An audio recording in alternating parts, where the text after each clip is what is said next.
Hello, ladies and gentlemen, and welcome back to the Bay Area Musicians Podcast. I am your host, Matt Greder. Thank you so much for joining me today on this wonderful Tuesday.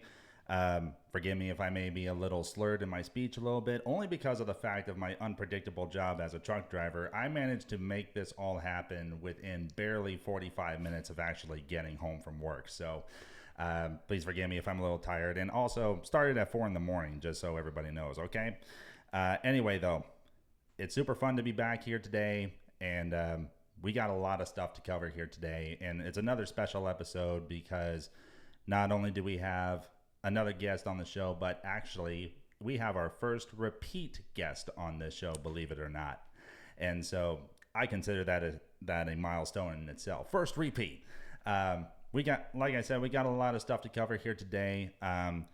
He's an artist that has 3 consecutive singles topping the Apple Charts Top 100, one of them topping the Top 50. And we got a lot of stuff to cover here today. And everybody, please welcome Mr. Mike Annuzzi back to the show. How you doing, bud? What an honor, Matt. The repeat business. All right, here we go. So awesome for you to be back, and thank you so much for taking the time to be with us here today. You kidding, dude? I love watching all the interviews that you do with everybody. It's like so cool to see, not only just being a part of it, but just seeing how your podcast has been growing. It's amazing. Oh, thank you very much. I try to do the best I can. I'm not really a host by nature, but I try to be, and I feel like this is a really good way for me to develop myself with that. And but on top of that, it's just a really fun thing to do, and also to introduce you guys watching out there to the musicians of the Bay Area, and just really shining a light on the music scene out here, which is what I'm passionate about as well. You know, it's a beautiful scene we have here in the Bay Area. There's so many of us that are working so hard. Yeah, and so many of us that are working so hard, and not a lot of people that I think are really promoting it so much out here.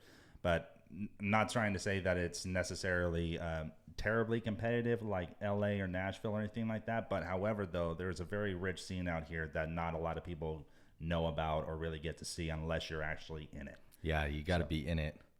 We're in it, Matt. I don't know how you do it. I mean, you're like the hardest working guy I know. You wake up in the middle of the night. Like, I go to bed like around the time you go to work, you know. It's like unbelievable. And then you always come home, you have so many other things to do, and then you've been playing a lot.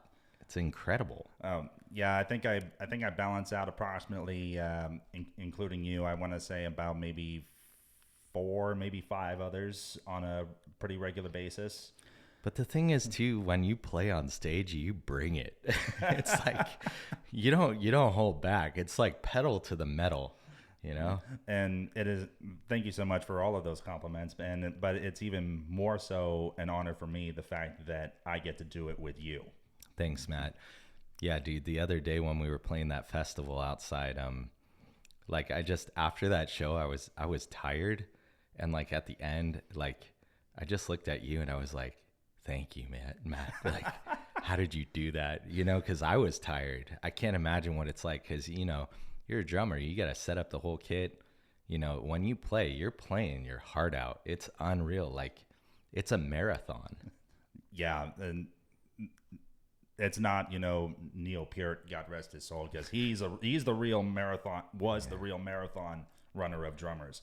But no, putting every ounce of passion that I have for my instrument and for the music in general, I just, something about that just really brings out the unleashes the beast, if you will, as far as like my theatrics, I guess you could say, but or how hard I hit. Yeah, but totally. And speaking of that was Burlingame on the Avenue, which is a very well-renowned festival that is held in Burlingame, California. I think it's once a year, right around this time every August. And I gotta say, we were up on stage getting set up and all that, and then probably with about 3 minutes to go, I wasn't up there. Yeah. And you were probably thinking, where the heck is Matt? Yeah. Well, everybody was like, wait, where's Matt? And so I was like, Matt Greder to the stage. Matt Greder. And I turned around. I see you running towards the stage. What happened? Oh, no. This is every drummer's worst nightmare. Oh no. I get set up and I'm doing my dummy check, and then I realize, wait a minute, where's my stick bag? Oh no. I didn't have my sticks with me. I run to the truck, it's not in there. Oh no. And then fortunately, the band after us, I can't remember their name, but they were a really fantastic Santana cover band. Yeah, Carnival. It just so happened that their drummer was there. Can I please borrow a pair of sticks? No way. Yeah. Are you serious? I'm dead serious. And he willingly gave me 2 pairs to use for the show. You're kidding me. No, I'm not. Dude, that's cool. That is pretty cool. We stick up for each other. Drummers, That's awesome. we stick up for each other. You know, Carnival too. They're a super professional band. Yeah, they're a Santana cover band. But they're hired at a lot of the big festivals in the area, and you know, that's just a testament of like the professionalism around here. Like everybody knows what we're going through. Like, you know, playing all these festivals, there's a lot of moving parts. Yeah, and you know, there's a lot of quick changes, and when you're going in between, you know, this and that, it's like, I mean, sticks, it's like an easy thing to not notice it's not in your truck, you know? No. It's not in your gear. And the very first thing when we got home from the show, I always opened the garage door to start unloading the trailer, sitting right in front of my bike. Oh, of course. Of course. Oh, boy. But I remember Thank you for making that happen, Matt. See, that's what I'm saying. You're just like, you're such a rock star. You came out to play that day, too. I wouldn't have even known. You don't even like, you know, that's the level of professionalism that you're providing on stage. Is like, I don't know the troubles that you're going through, because while you're on stage during that time, you're just 100%. It's unbelievable. Yeah, we as drummers, particularly, I speak for all of us, that we're pretty much in the hot seat all the time. First one in, the last one out. True. We generally have the most amount of equipment, depending on what type of kit setup that we're using, that we have to haul in and out, and we pretty much hold the whole thing down. And I try to look at either a band structure or even just a show structure in general as almost like a skyscraper. What I mean by that is that if it's a 100-floor skyscraper, like the first 25 floors, that's you, the lead singer, and that you're the top of the building that everybody sees the most. Not trying to push any egotistical stuff on you, but that's just generally how it looks. Right underneath that would probably be the guitars, like the second set of 50 floors. Third set would be maybe the piano or some kind of a third layer instrument. Bottom 25 is like the bass. But drummers, we're not a part of that building. We're the concrete slab underneath. Yeah, nice. So you're in the basement. You're the concrete slab. Because without that concrete slab, that skyscraper does not stand a chance of standing on its own. Yeah, absolutely, Matt. It's actually pretty true. You know, you're the driving force of the sound that we're producing on stage. It's so cool to witness that. And like, I've been taking a little bit more video of us lately and seeing, like, you know, from the different perspective, because my back is always to you, you know, like I don't see what you're doing all the time, but I definitely hear it. It's incredible. Yeah. And particularly for me, I had to really adjust my touch a little bit at that Burlingame show, because the nature of the other drummer sticks, which were of good quality, but they weren't exactly the same size as what I use. So they were a little bit thinner. Wow. So I had to actually hit a little harder to get the drums to project the way that I needed to. Wow. It's just tiny little things that some folks don't really think about, that really has a really big influence on how the instrument speaks. Yeah. Especially in a live setting. And of course, stick choice is always important, like depending on which room you're in. Like, for example, if we're going to be doing like a let's say like a Marvin Gardens type show or a St. James Gate type show where it's relatively small, I'm going to go with a smaller stick, because you don't want to blow everybody out. But if you're on a bigger stage or even an outdoor venue, bigger sticks would have more projection and have a little bit more volume to them naturally. And so that's where a lot of that stuff comes into play. Very, very quick, another emergency type situation that I had years and years and years ago when I was performing with another band out in Vallejo. We actually got booked a show in San Rafael, and we're getting all set up, and then I get to setting up my floor tom, and they call it a floor tom because it has 3 legs that are mounted to the drum, and it just stands on those 3 legs. I did not have those legs. So now how the heck am I have Matt, you're starting to worry me, brother. I have a kick, a snare. That was almost 10 years ago, and that was the last time that this happened. I know. But emergency situation, what am I going to do? Yeah, what do you do? Well, I did have my stick bag that time. Oh, sticks. And I had a whole bunch of them, and I just shoved those sticks into the leg mounts. Even though the floor tom was like way down here, yeah, I still had a chance to play it. So did the show then. Dude, that's so cool. Like, you never know, each show, it has something come up, you know? What was an instance where you had to come up with something on the fly to make the show happen? I mean, just everything. Like, there's always the scenario. Yeah, it's like a microphone clip broke, and so I have to like tape the microphone to the stand or something. You know, those kinds of things, they always come up, but it's always something. Yeah. Or the guitar input jack is not working or something, and it's like, what is going on today?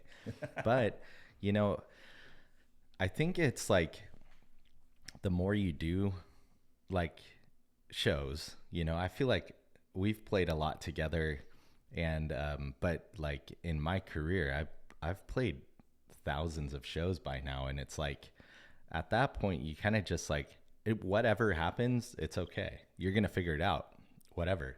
Yeah, and and in speaking of playing thousands of shows over the course of your career, of course you literally have played thousands, and I'm not joking about that.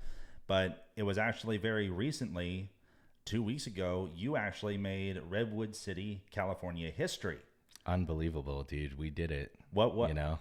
For those who don't know, Yeah. what was that? So there is a theater in my hometown of Redwood City. It's called the Fox Theater. It's a beautiful historic room. 1929 it was built. So I was asked to perform a show with Haley Reinhart from American Idol. I had played a show with her several years ago in San Francisco at Great American Music Hall. It was a natural fit. We got back together on this one.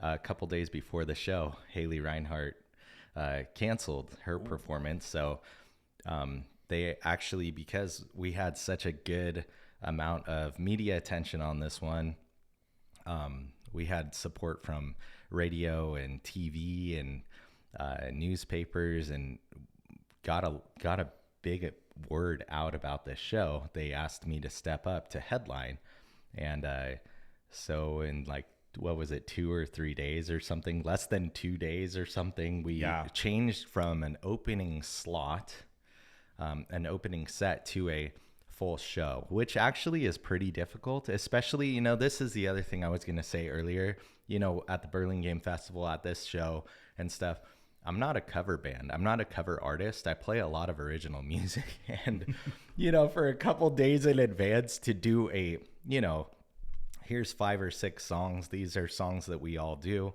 to, oh, by the way, I'm going to add 6 or 7 more to your plate, band. Like, that's a lot of work, and you guys dominated. You know, it's like, that's not an easy thing to do, especially with the plate that we all have. We all have a very full plate. I think that week was a light week for me in that month, or leading up to August. I think July I played like 26 shows. So just even in that week, I think I played 6 shows that week. And so just even in my head, to make that adjustment to, okay, this is a really big deal. We have a lot of people coming out to this one. You know, Fox Theater is a legendary place, like Etta James, B.B. King, Tony Bennett. There's been so many big names that have played that stage. And then to be a Redwood City native, the first Redwood City native to headline the Fox Theater, it was a pretty special day. On your first time even being booked there. on the first time being booked there. Yeah. And I don't know, there's this video, I should share it with you too. And, but I know you've probably seen it online. It was the walkout at the end of the night.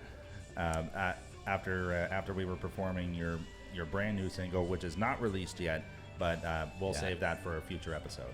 Cool. Yeah, it was a really special moment. I just remember the last words that I sang, and I started like choking up. And I just remember I looked back at this video and I saw myself walking off the stage, like, and I could remember that feeling in my head, like, I don't want to leave. Yeah. I didn't want to leave, and I beelined it to get out of there. And then I made like a turn to turn back and wave to everybody again, because like I didn't want it to end.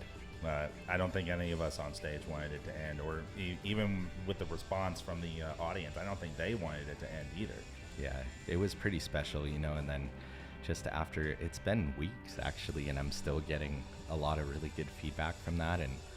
And you know, that means a lot to me, because like the songs, they're all originals, you know, and a lot of people that were there, they do know my originals, they've followed the journey, but I would say that there were a lot of people that hadn't heard a majority of those songs.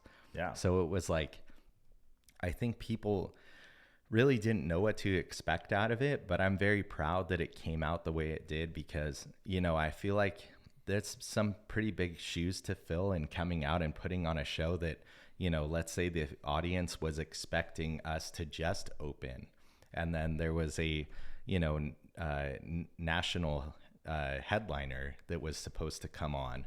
You know, there's a lot of adjusting there. You have to fill in some pretty big shoes, but like I was saying, you know, we have a good community that's out here that came to support.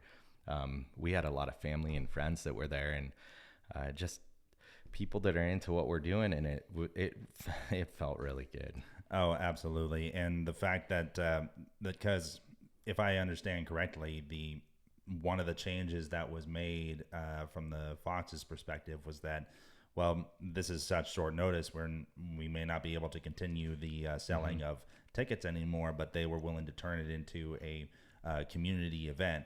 So, right. Which meant that doors were completely open, free of charge. Yeah. And which in one respect, I feel like, you know, we could have handled that situation a lot differently. Like, you know, from the business perspective, those people were willing to come out and pay for a ticket, and I'm so grateful for that. But for us to adjust and then open it to the general public at that point, because there was that shift from Haley not being on the show, like, I get it, but we should have done it a little different way. I think in the future, I would really look into that a little bit differently, because we do have a strong draw in the Bay Area. Like, that's something that I've noticed, like, over the last several months. I'm so grateful to all of the fans that have come out to the shows. Like, remember we played Folsom? Oh, yeah. And, like, there were people that I haven't played Folsom in, like, 10 years, you know? And it was, like, amazing to see how many people came out to that show. And then people were wearing the merch and they were singing along. And by the way, nice hat. brand new merch, by the way, available at MikeAnnuzzi.com. Yeah, actually, my hat and your hat right now, I that's another thing that I got into. It was like I was making merch, because, like, you know, the costs of running the business, they are actually really high. And so I was trying to figure out a way to you know, support that, because, you know, I'm hiring the band on every time, or, you know, where travel costs, they're expensive. And so, you know, that merchandise, upping the merchandise was a really cool thing. I'm kind of one of those guys that I don't like to sit idle. I need something to constantly do. Yeah. So like you know, the hat, I learned how to do vector design. First of all, I did Photoshop, designing the image in Photoshop. And then I had to learn how to do vector design. Then I had to take that design to communicate with an embroidery machine. I've never embroidered in my life, so that was fun. And then I had to learn how to sew.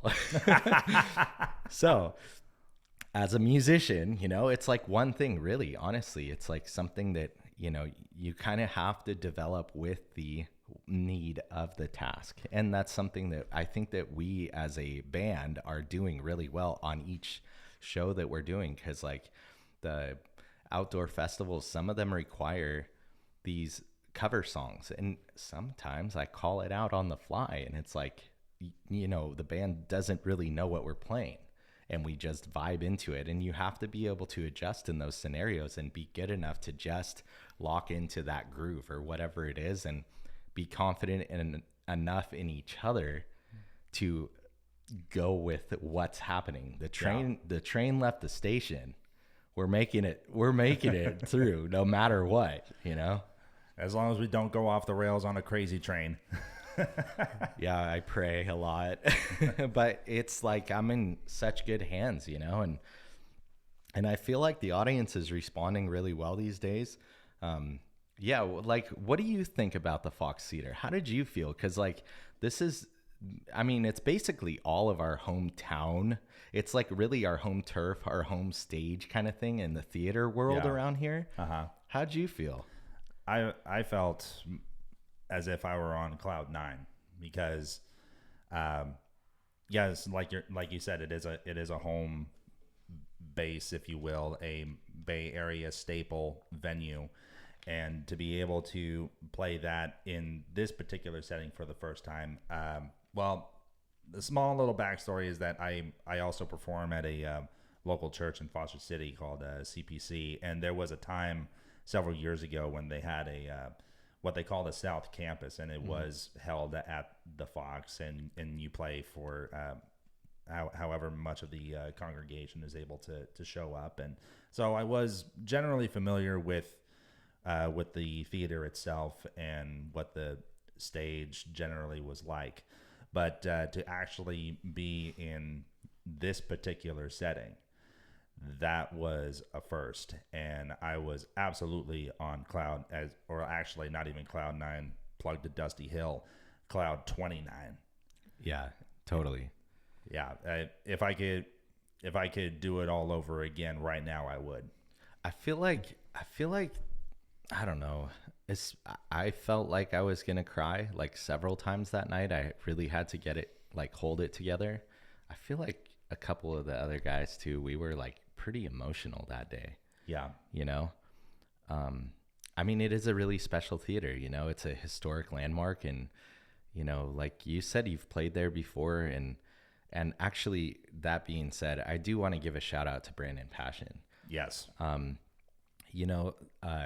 My goal this past summer, I set these really weird goals, and sometimes they're really unattainable. And I thought this might be an unattainable goal, of playing at the Fox Theater. Like, I know that sounds weird. Like, I've played bigger stages around the country, but in my own hometown, it's like, why aren't they letting me play on the stage? I don't get it. It's like so funny, right? Right. But that being said, I did call Brandon Passion. I got his number through you, and Brandon Passion's an incredible singer-songwriter. You've played with him in the past, and he's actually the worship leader at CPC, and so I haven't had an opportunity to play with his own country band. Who is also a very kick-ass band. They're incredible. His voice is amazing. His songwriting is incredible. You had him on the show too. He was. I think he was the guest after you. You were the first artist guest that I had. Okay. Drew Wilson, who's a common friend for everybody here that's been on the show. He was the very first guest, period. Awesome. On the show, but you were the first guest artist, and I think Brandon was right after you. Okay. Well, Brandon, I called him up and I was like, hey, I know you've played on the stage before, because actually he runs a Christmas show every year too. Yeah. And I've been to that show, and I was actually in it. It's incredible. It's the talk of the town. He'll sell that thing out, and it's amazing as a local artist that he's doing that. He's built such a good community of people. But I asked him, like, what's the situation here? Why am I having a hard time getting on that stage? And he really talked me through it really well, and gave me a lot of confidence to keep pushing along, which, as a local artist and stuff, that's like actually kind of amazing. Because sometimes, you're talking to some locals and it's like a complete disconnect. But I think that, our connection through each other, and Brandon and I, we've shared stages like in other festivals, or like shared bills or something. But, this time I'm grateful that he pushed me through that. And I was working on that show with Haley to try and make that a reality. But I'm just glad it really came together all in all, you know? Oh yeah. And in turn, everybody else associated with you, like myself and the band and all of our family and friends and the fans that came out, they really felt the full emotional experience of all of that. Yeah. And and all of that really started with, all it took was a phone call. Yeah, kind of. I mean, Kinda. And 20 years of work before that. But anyways, not counting that out. yeah. No, it's just like, I was thinking though too, like that's the one thing, like the local venues and stuff, I really think it's important to say again, you know, I've probably said this before, maybe on your podcast or whatever, but it's really important that the local venues are really pressing and supporting the local artists, because we're the ones that are selling tickets. And like, the thing is, like, I'll walk by some of these venues that have bands from out of town. Mm-hmm. Not saying that out of town bands can't draw. I'm just saying, why are they only here playing to 5 or 10 people when I could sell that place out? It's like, it doesn't make sense really in my head why it's so difficult to lock in these shows. But I guess if you're hard-headed enough like me, you just keep doing it. And I don't know why I always fight that climbing hill battle, but I could very well just be pulling something out of left field, but I'm also trying to be as educated about this as well. Yeah. When it comes to like staple local venues like the Fox Theater or Fox Theater Oakland or any of these other places throughout the Bay Area, and also throughout the country too. Mm-hmm. I'm not talking like, you know, SAP Center in San Jose or the Shoreline Amphitheater in Mountain View. Not talking about those ones, but yeah, like the Fox Theaters of the world, and maybe some of the smaller amphitheaters that are more of a local type setting. Maybe they just have a mindset. Again, I'm just taking a guess out of left field here, but maybe it's because they have this mentality that, well, people who already have that history of making it in the business and selling out other places, that those are the only ones that we can really count on to really bring people in. Maybe that's what's going on, and as a result, they kind of turn a blind eye to the local scene, possibly.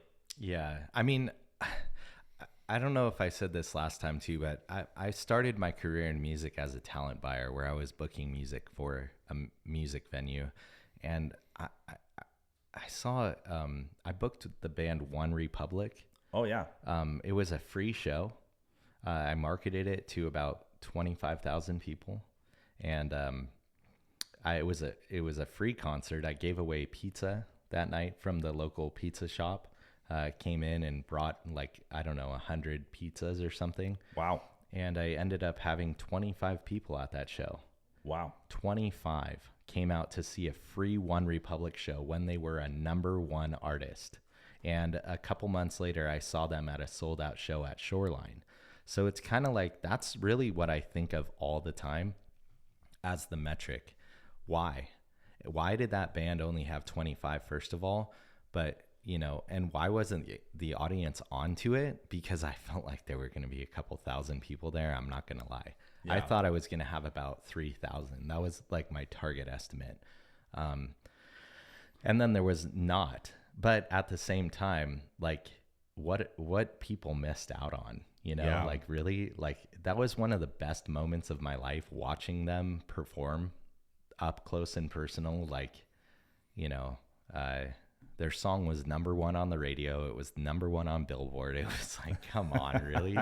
So really, that's why I say it's really important for the venues to support that, because, you know, when it comes to the price tag or whatever, you know, I could be making a fortune somewhere, but there could be 0 people there. If the venue doesn't care, it doesn't matter. Like, yeah. The venue should really be investing into the local artists. I really believe that. Because there's a lot of talent, you know, and that's something that I think is, like, really cool for us. We paved the path for some people at the Fox Theater. You know, maybe they're going to open up to some more, having those more local artists, you know, like, it's not like Tower of Power or YNT, you know, we're like not a major artist, you know? Yeah.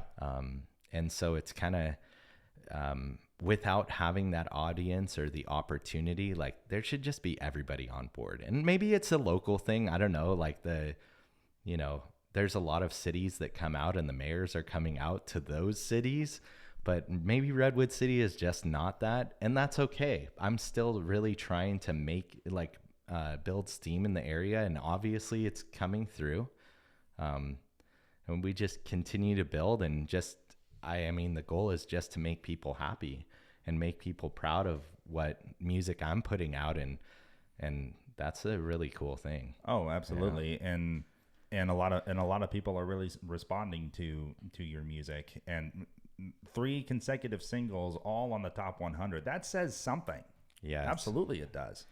You know, I was listening to an interview with Luke Combs that he said that when he hit the chart, I think he was on a major record label at that time. The first single that he hit the chart, and it was in the 70s out of the top 100.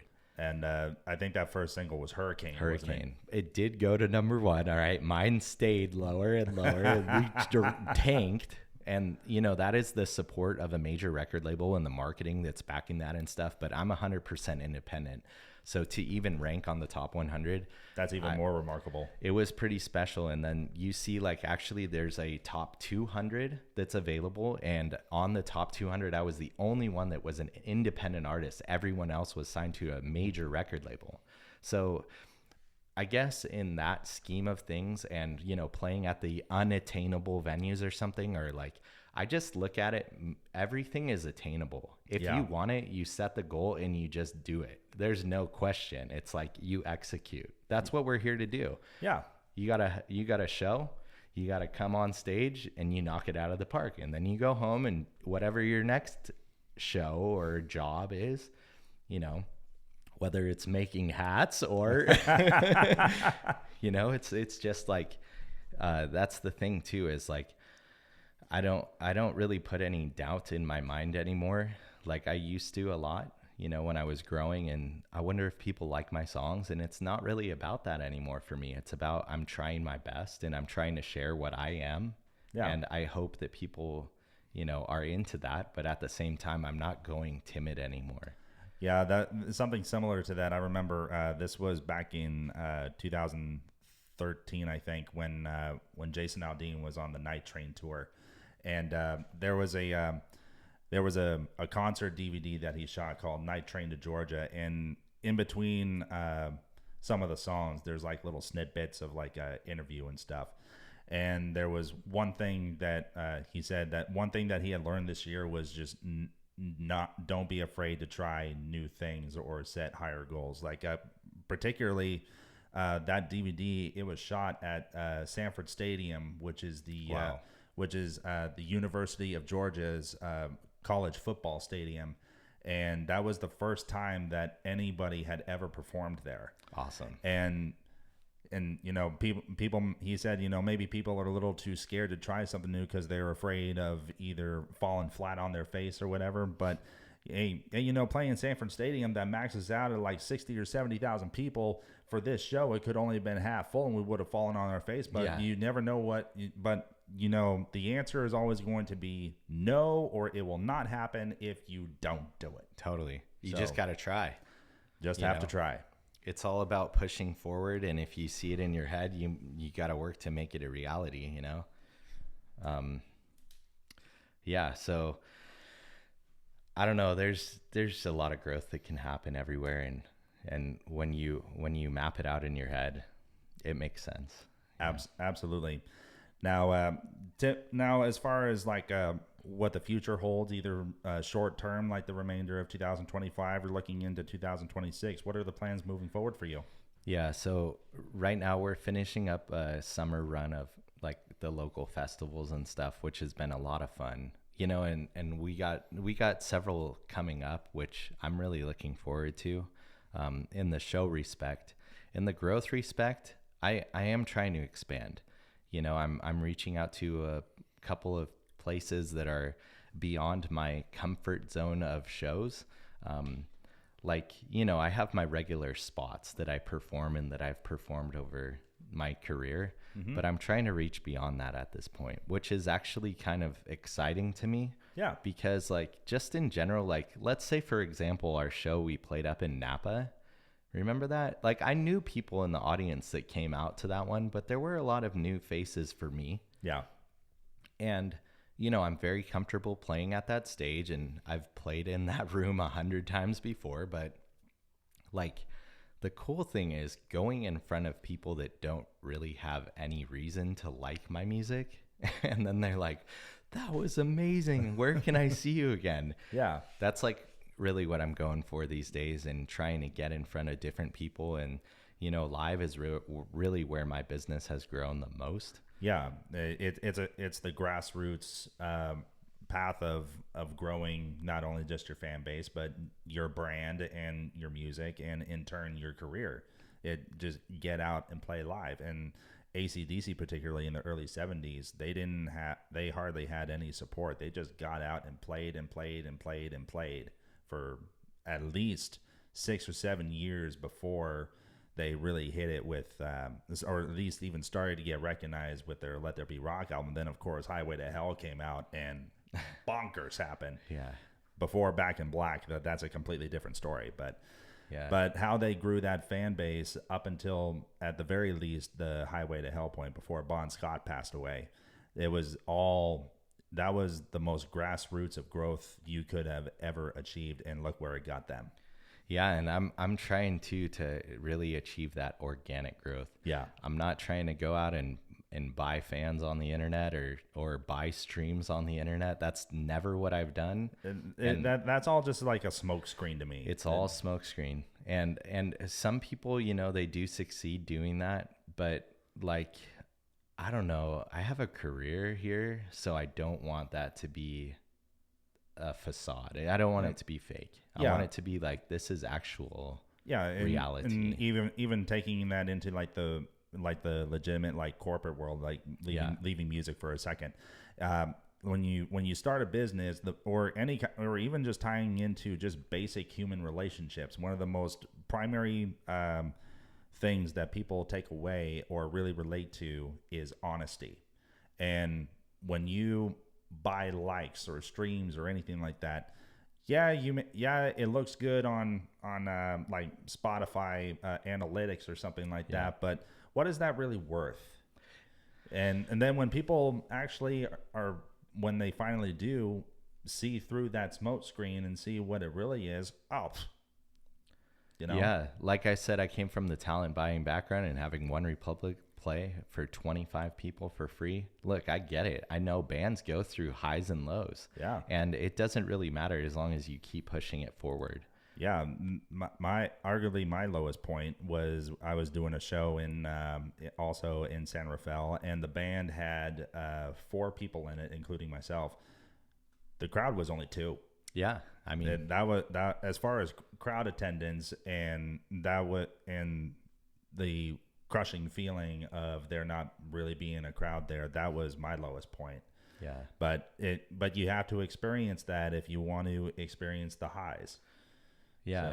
So I do actually like those nights too. Like, I know it sounds weird. I like those nights that there are only a handful of people, you know, and then you really get to dial in, like, how am I going to get this person to really listen to me?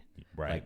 Like they're, you know, looking at me like I'm a guy sitting in the corner playing a guitar or something. And it's like, no, I'm not that. I want them to know, like, I came here to play for them. Yeah. And like that, I want them to go home thinking like, hey, that was a really, really nice night. I really enjoyed listening, you know? Absolutely.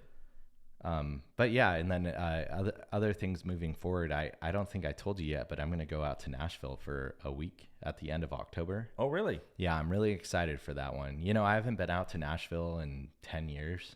Wow. And, so I'm going to take a week. I'm going to try and meet with some people that I've talked to over the years. I'm actually actively trying to book some shows. It's actually really hard. That is one thing that you know, not having the numbers on the internet really affects the booking, because some people don't look at it that way. They actually just look at the number, and it's like, well, yeah, I mean, I might not have 10,000 followers, but I play 300 nights a year. And it's like, some of these people they have 10,000 followers that are getting the gig. It's like their first gig they've ever played live. And it's like, come on, dude, you definitely don't have 10,000 followers. Like you did not earn it. Your personal Facebook profile has like 143 friends. Right. Like, no, you don't know 10,000 people that listen to your unreleased music. Come on. No. Like, such a joke. Yeah, for sure. But yeah, it's going to be cool going out there. And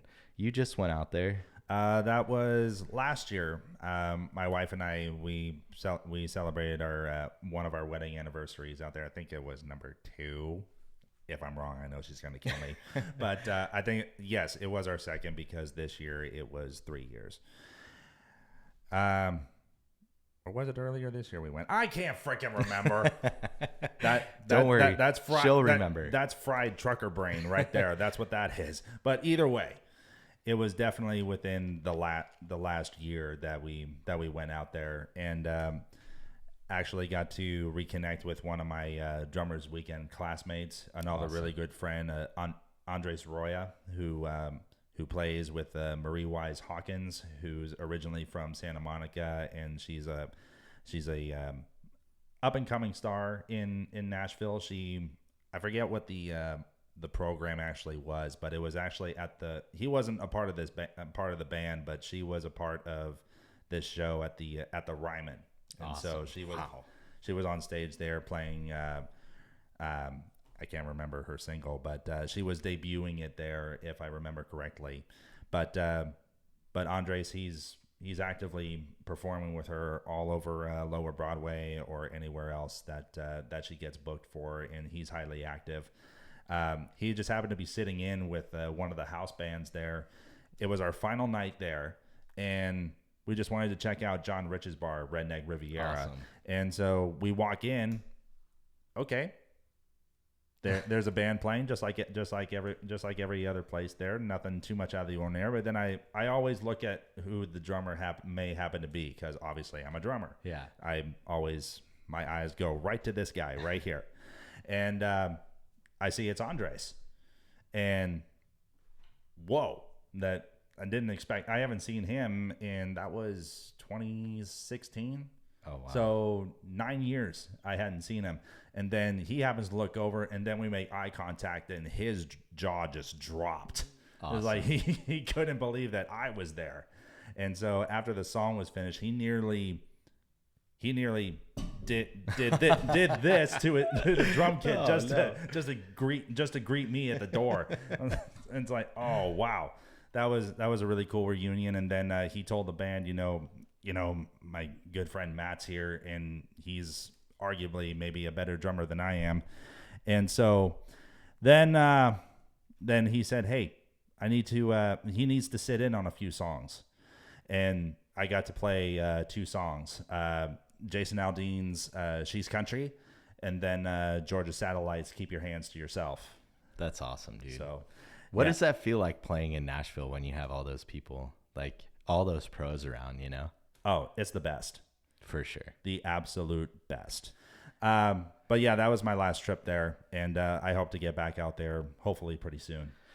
Yeah, man. I mean, there's so much talent there. And then the other thing is too, like, the thing that really sticks out about Nashville is that people are just active. They're active. They're pushing every day. They're playing multiple shows. They're playing hours a day of music, and it's actually really, really hard.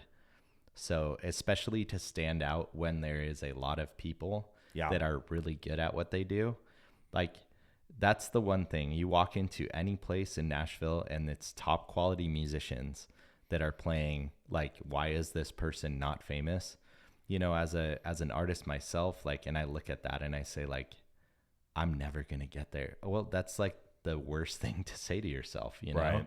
Like, you just got to be who you are and share what you can. And everybody has space to be able to do that. We have a modern era of getting music out and stuff, but like we said back in, just being honest and organic with that, you can't change anything. It's who you are. Exactly. And so really, this has been an amazing conversation. Wonderful to have you back on Thanks. the show. And there's two more things that we definitely have to do / talk about. I don't think I asked this on the first show. Okay. Just outside of music, like, what are you into? What's your hobbies? Is there any places you like to go? And just as Mike Annuzzi, the man. Wow. Nice, dude. That's really nice of you, Matt. I really like cars and trucks and Same stuff. with me. I'm a Chevy guy. Yes. I have a classic 1956 Chevy Bel Air, and that was my first car, and I did a lot to make that pretty nice. And then I have a 1957 Chevy pickup truck that is been a really fun part of my latest journey, which is also featured in the Just Getting Started video, isn't it? Yes, it is. That was actually one of the hardest things to do because, I spent a while making sure the truck was ready to run on that video shoot day. It was like pretty funny, but yeah. And then I just bought a Chevy Avalanche, which I'm a huge Avalanche fan. Like, some people are really into those. I know you're not, Matt, but I totally am. Ain't nothing like driving in a Chevrolet, dude. Well, I definitely agree with that. Absolutely nothing like driving in a Chevrolet. I used to be an auto technician for General Motors Chevrolet for many years, and then one of the running jokes among the technicians, it's like, here comes the crap-a-lanche. Oh no, oh dude. I love it. I love it. Just a completely running joke. It's a great truck. No, I seriously, like, I love working on it. Actually, this morning something, of course, happened. So, like, right before I come over, I'm like, uh-oh. Of course, when I'm going to see Matt, something happens. But what did I just say, folks? But it's a really common engine to work on. It's pretty easy, and so it makes it fun, I guess. Yeah.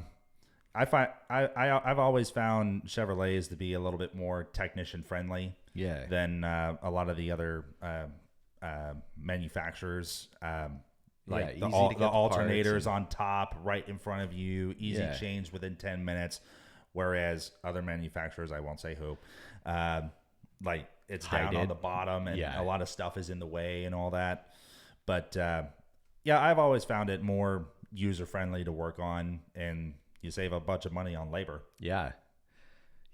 I really like just all the technical things too, like things that you could get your hands on and make work and stuff. And, like, with that being said, I really like watches and clocks. Like, those are cool things to me. They're really beautiful pieces of artwork, and I like the ones that are, like, pretty nice too. So it's always fun to go and see that stuff.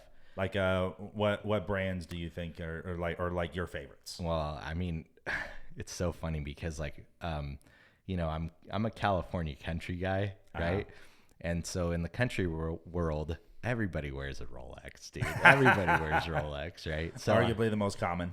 It's a very common, but I'm also into a brand called Waltham. Waltham actually is a historic brand in America. If you remember, Abraham Lincoln had a pocket watch.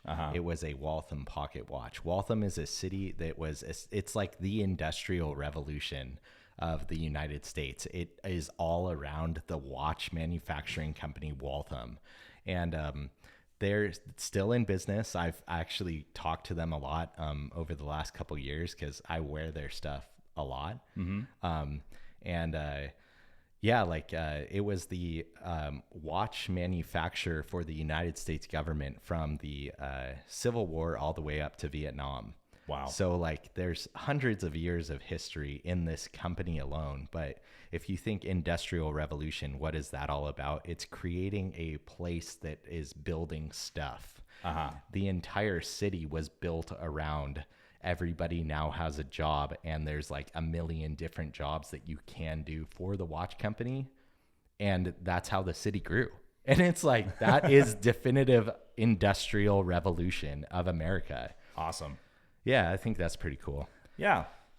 Like I said too, I'm also into cars and trucks as well. If I could have one of each, obviously Chevrolet is my number one.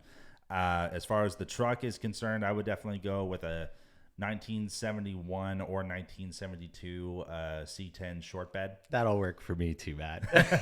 But as far as the car is concerned, I have to go with a 1970 Chevelle 454 big block 4-speed manual. Oh, rough. I love it, dude. Yeah. And to finally close out the show, I tried this a couple of episodes ago with our last guest, Sophia. Okay. And this is a little program called This or That. Uh-oh. So thank you so much, Sammy Hagar, for the idea. So I think I did see this with your episode with Sophia. That's cool. But she knows a lot more music than I do in that realm, so I hope I know all the songs. The thing is with This or That, it could be literally anything. Okay, cool. So it's not strict to just music. All right, cool. All right, but really, it's more so just what would you prefer if you okay, you're faced with two things. What's the lesser of the two evils? All right, cool. Type thing. Okay, so This or That. Featuring Mike Annuzzi. Acoustic or electric? Oh, dude, that's a hard question, man. Oh man, that's a really hard question. You know, I forgot to mention I forgot pass. No. I was gonna say that if you feel that your answer is gonna be a little controversial or whatever word you want to use, you have the option to plead the fifth. Oh man, that's a really hard question. You know, I studied guitar. I studied like classical guitar, but my heart started with electric guitar, and I love playing lead, but just in the scheme of things, I must play rhythm. So I'm more on acoustic these days in general. Mm-hmm. Man, that's a hard question. I guess for utility, I must say acoustic. All right. Sounds good to me. Jason Aldean or Kenny Chesney? Ooh. Oh, Matt.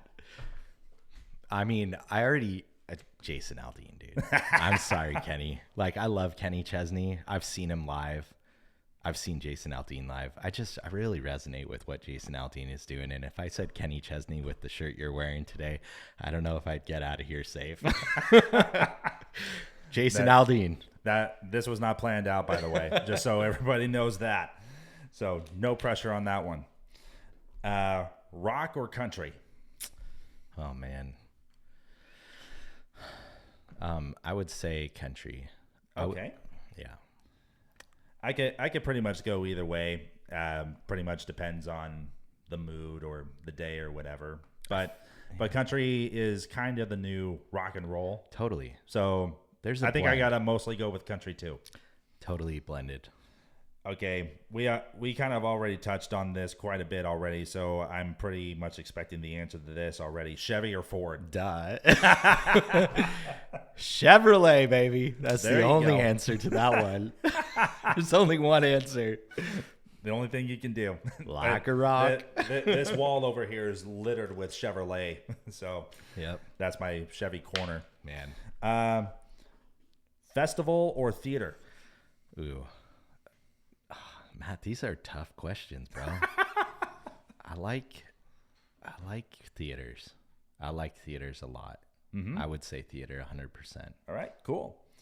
And okay, just a couple more here. We're almost wrapped up here. Particularly this is for all the racing fans out there, and also with our history with performing at certain racing events and stuff. NASCAR or NHRA. Ah, man. You know, you gave me a lot of passion for both. I don't know. I think I like NASCAR better personally. Yeah, and I think in one respect it is a little more relatable because it's stock cars. Yeah. So closest to what we would drive on the street. Right. And however, though, I will say, because I've actually watched NHRA drag racing. Yeah. And I can get just as much of a thrill out of that as watching NASCAR. Yeah. It's so cool seeing the power behind those cars, you know? And those guys, fun fact, they only have 1 hour to completely tear down the car all the way down to the block. Wow. And rebuild it for the next run, because they never run the same motor or same setup twice. Because in NHRA, if you were to do that, the second run is a guarantee blow up. Unreal. See, Matt, you know a ton of stuff about a ton of stuff. It's so cool. I actually, this last time we went, which was about a month ago, I actually got to meet Jack Beckman. He drives for John Force Racing. For those who don't know, he is NHRA royalty, like arguably the best. And it also just so happened that in the display case, I got a brand new hat, and John Force was actually out, and he signed my hat. So awesome.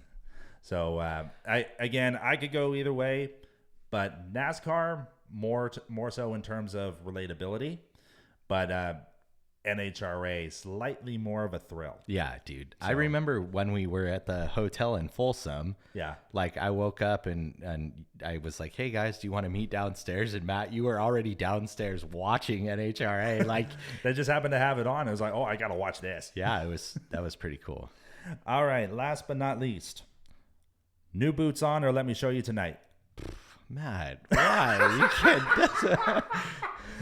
Those are both my kids, man. Hey, at least I'm not making you decide between different band members. What about you? What do you like? I like them both. Oh, that's true. Wait, going back to that, remember that time you were asking Sophia, Matt, or Drew? That's pretty funny, dude. That was Hi, guys. that was I just wrote that down as a joke to myself. That's hilarious. But they were like, "Oh, you got to do it. You got to do it." Yeah. Like, oh boy. What do you think? New boots on, or let me show you tonight? Ooh. I think. Damn, I love them both equally, but they're for different. But each of them are for different reasons. Total different vibes. So, I think on that one, I would probably have to plead the fifth. I think I'll plead the fifth on that one too. All right, that pretty much closes it there. Mike, thank you so much for coming back on the podcast. We really appreciate it. As mentioned before, you are welcome back at any time, and feel free to fill us in on anything on future episodes, what your next plans are. And like I said before, you're welcome back at any time. Matt, it's always an honor. I get to perform with you on stage and be here with you. Thank you. You are more than welcome. Once again, thank you so much. And don't forget, check out MikeAnnuzzi.com for upcoming show dates and also some brand new merch that is currently in the works. And he makes this merch all by himself. He literally puts his blood, sweat, and tears into all of not only his shows, but his merch as well.